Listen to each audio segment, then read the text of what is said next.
Hello नमस्कार, मी शीतल. माझ्या mini व्लॉगमध्ये तुमचं खूप खूप स्वागत आहे. कशा आहात सर्वजण? तर मस्त असताल आणि माझ्या चॅनलवरती नवीन असाल तर प्लीज सबस्क्राईब करा. तर मी ते ब्लाऊज शिवायला घेतलेला होता आणि दुपारची वेळ होती, सगळी कामं वगैरे आवरली आणि ब्लाऊज शिवायला घेतला.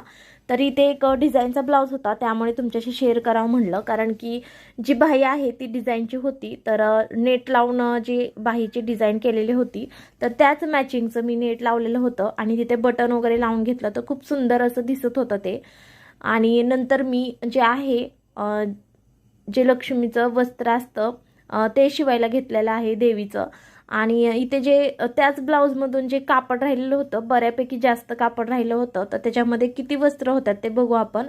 तर इथे मी जे काठाचं आहे ते तुमच्याशी शेअर करते कसं शिवायचं वगैरे. तर हे दोन भाग मी जॉईन करून घेतले. नंतर जे आपल्याला जेवढी उंची पाहिजे तेवढी म्हणजे आपण कापून घ्यायची. नंतर त्याला व्यवस्थित असं स्टिच करून घ्यायचं, म्हणजे शिलाई वगैरे. तरी मी ते नंतर दाब टीप मारत आहे, कारण की धागे वगैरे निघायला नको म्हणून. नंतर साईडनी पण आपल्याला गोट वगैरे मारून घ्यायचा आहे, म्हणजे धागे निघण्याचा प्रश्न उरत नाही. कारण की खूप धागे निघतात अशा कपड्यांचे वगैरे, त्यामुळे. आणि मी याला अस्तर वगैरे लावलेलं नव्हतं, तर जसं आहे तसं शिवलेलं आहे त्याच्यामुळे. नंतर आपल्याला अशा छोट्या छोट्या म्हणजे पट्ट्या करून घ्यायच्या आहेत. जर तुमच्याकडे जास्त कापड असेल तर एक लांब सडक जी आहे पट्टी करून त्याला जॉईन करायचे आहे. पुढे दाखवेलच मी कसं जॉईन करायचं. नंतर याला चुन्या करून घ्यायच्या, जेवढं कापड आहे त्यात बऱ्यापैकी अशा थोड्या थोड्या चुन्या करून घ्यायच्या. आणि नंतर खूप छान दिसतं हे. आणि जे मस्त असं झालेलं आहे बघा. नंतर त्याला थोडंसं कापड जॉईन करायचं. तर मी मगाशी सांगितलं होतं की हे कापड आपल्याला पूर्ण पट्टी घ्यायची आहे, म्हणजे ती जॉईन करता येते. माझ्याकडं थोडंच कापड होतं म्हणून मी दोन दोन म्हणजे अशा पट्ट्या जोडलेल्या आहेत साईडनी. तर हीच पट्टी आपल्याला पूर्ण घ्यायची आणि जॉईन करायची, म्हणजे ते व्यवस्थित होतं.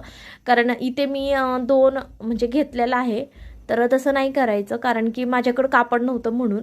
तर मी नंतर असं जॉईन करून घेतलं आणि त्याच्यामध्ये दुसरी एक ती पट्टी जॉईन करून घेतली, म्हणजे तांब्याला आपण इझिली बांधू शकतो.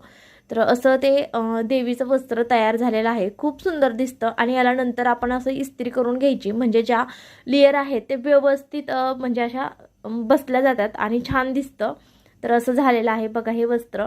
नंतर इथे मी 3 वस्त्र शिवलेले आहेत त्या कपड्यामधून, आणि एक कृष्णाचा ड्रेस आणि एक बन. तर तुम्हाला हा व्हिडिओ कसा वाटला कमेंटमध्ये नक्की सांगा. लाईक, शेअर आणि सबस्क्राईब करा. तर भेटूया अशाच नवीन नवीन व्हिडिओमध्ये. तोपर्यंत बाय बाय.